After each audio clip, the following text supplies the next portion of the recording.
કેવી રીતે માને ખબર છે? ચમત્કાર બતાવે. આપણે અત્યારે ટ્રેલર થયો મેં પછી પિક્ચર પછી બતાવશું. આપણે વાત કરી લઈએ.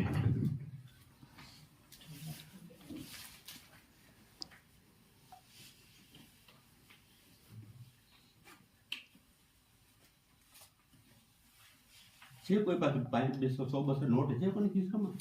હાલશે મારી? હાલશે ને? હું કાઢી લઉં છું. કાંઈ વાંધો નહીં. છે આપે છે આપતી. અમારી બેન દીકરો ઘરેથી આવે એટલે ઓલો સાધુ એની કને માંગણી કરે 51 દેના, 500 દેના, 50 દેના, પણ બેનો આપે નહીં. એટલે પાછું બોય ચમત્કાર બતાવે. કેવો બતાવે ખબર છે? કે માતાજી ચૂંદડી મંગાવું છું કે જોજો એ ચમત્કાર કરે એટલે ચાલાકી કરે છે.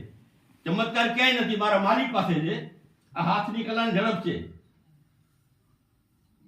મગજમાં બેઠી વાત. અને આ બધા પ્રોગ્રામો યુટ્યુબ ઉપર થતા હોય છે. કદાચ કોઈ ભાઈને, કોઈ બેનને, દીકરીને, વડીલને કદાચ કોઈ મગજમાં વાત બેસે તો બે એમની શાંતિ જાળવવાની. કારણ કે તમારા આજુબાજુની ખબર નહીં હોય, બધાને ખબર નથી હોતી.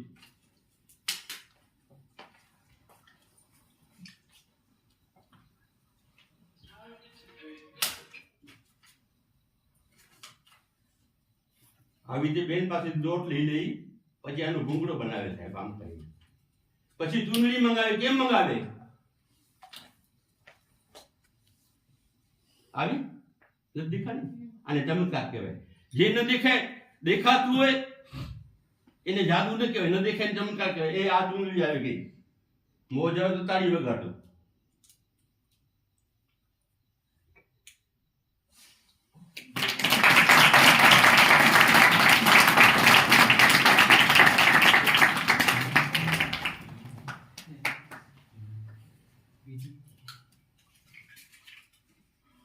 આની